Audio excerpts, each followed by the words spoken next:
अगर आप किसी गवर्नमेंट एग्जाम की तैयारी कर रहे हो तो दो डू और डोंट्स, इन चीज़ों का काफ़ी ध्यान रखना चाहिए, आपका एग्जाम इजीली निकल जाएगा। तो डूज से पहले मैं डोंट्स, हमें क्या नहीं करना चाहिए उस पर बात करता हूँ।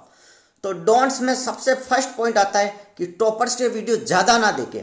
आप 15 से 20, 25, 30 टॉपर्स के वीडियो देख रहे हो, इंटरेस्ट आ रहा है, उनको देखे जा रहे हो और लिटिल बिट आप कंफ्यूज होते हो कि हर किसी की स्ट्रेटजी अलग होती है, हर किसी की आइडियोलॉजी अलग होती है, हर किसी के पढ़ने का तरीका अलग होता है। हाँ, 2 से 4 टॉपर्स के आप वीडियो देख लीजिए, वहाँ से आपको जज हो जाएगा कैसे मुझे पढ़ना है। ठीक है। सेकंड डोंट्स आता है कि don't collect too much study material. ज़्यादा स्टडी मटेरियल आपको कलेक्ट नहीं करना है। पता चला इतनी सारी बुक्स ले आई एक सब्जेक्ट की, 5-10 सब्जेक्ट की इतनी सारी बुक्स हो गई और फिर आप लग रहे हो तैयारी करने और फिर बोलते हो हमारा सिलेक्शन नहीं हुआ। यार कोई एक चीज़ है, एक चीज़ मैं बताता हूँ, history, geography, economics, civil service का एग्जाम्पल देता हूँ। ठीक है।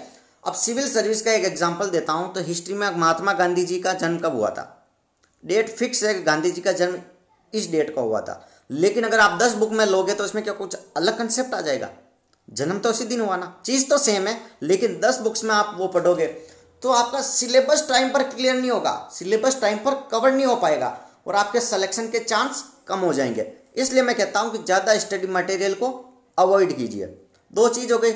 थर्ड से don't waste time on mobile, मतलब अदर ऐप्स हो गए, व्हाट्सअप हो गए, फेसबुक हो गए, इन चीज़ों को आप डिलीट कर दीजिए। लेकिन कुछ स्टडी चैनल होते हैं, टेलीग्राम्स हो गए, यूट्यूब पर कुछ स्टडी चैनल हो गए, वहाँ पर पढ़िए। मैं ऐसे नहीं बोलता कि आप बिल्कुल ही छोड़ दीजिए, लेकिन ये चीज़ें ज़रूरी है। अब डोंट्स से डायरेक्ट डूज बन जाता है कि हमें क्या करना चाहिए। तो देखो, अगर आप किसी कंपटीशन गवर्नमेंट एग्जाम के लिए तैयारी कर रहे हो तो सबसे पहले आपको उस एग्जाम को समझना होगा कि आखिर ये एग्जाम क्या चाहता है, इसकी डिमांड क्या है। ठीक है। तो आपको सबसे पहले उसके नोटिफिकेशन में भी उसका सिलेबस आ जाएगा या फिर लेटेस्ट सिलेबस की पीडीएफ उनकी साइट पर मिल जाएगी। उसको डाउनलोड करके एक पेज लगा दीजिए।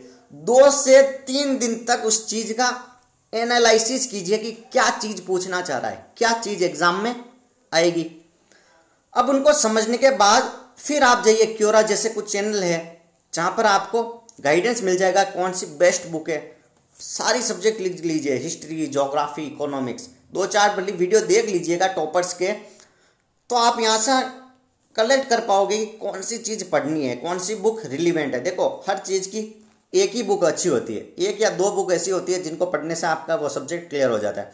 तो उन बुक को कलेक्ट करके अपने पास रख लीजिए। सिर्फ वही बुक लानी है जिनको यूपीएससी या कोई भी एग्जाम मान्यता देता है, जिससे ज़्यादा प्रश्न पूछे जाते हैं। ठीक है। तो आपकी एक टास्क यहाँ पर क्लियर हो जाएगी। ठीक है। अब सेकंड पॉइंट है, आपको बुक्स रिलीवेंट लेने के बाद खुद के नोट्स बनाने हैं। सबसे पहले आपको बेस क्लियर करना है बेसिक बुक से, फिर आपको हाई लेवल पर जाना है। क्योंकि देखो, कोई भी घर बनाओगे ना तो उसकी नींव मजबूत होगी ना तो आप 10 से 12 मंजिल बना देना, और अगर नींव छोटी रख दी और 3 मंजिल पे जाओगे ना, गिर जाएगा। बस ये सेम भी स्टडी में फंडा सेम होता है। ठीक है। इसके बाद क्या होता है, करंट जो चीज़ें होती है उन पर अपडेट रहिए, क्या हमारे आसपास हो रहा है। ठीक है। तो इन चीज़ों का आपको माइंड में रखना है। तो इतना सब कर लोगे ना, और रेगुलरिटी, कंटिन्यूटी बना के रखनी है। ऐसा नहीं कि एक दिन 15 घंटे पढ़े, दूसरे दिन 2 दिन की मौज मार ली, फिर वापस पढ़े। तो उससे क्या होता है कि चीज़ें याद नहीं रहती है। आप जब छोटे थे ना तो 1, 2, 3, 1 से 10 तक हिंदी स्कूलों में कितनी बार बोलाते थे, आज दिन तक आपको याद है। बस यही फंडा होता है कि किसी चीज़ को बार बार रिपीटेशन करोगे ना, रिपीटेशन करने के बाद वो चीज़ आपके माइंड में फिट हो जाएगी और फाइनली आपका एग्जाम ज़रूर क्रैक होगा। इन चीज़ों को फॉलो कीजिए। Thank you so much.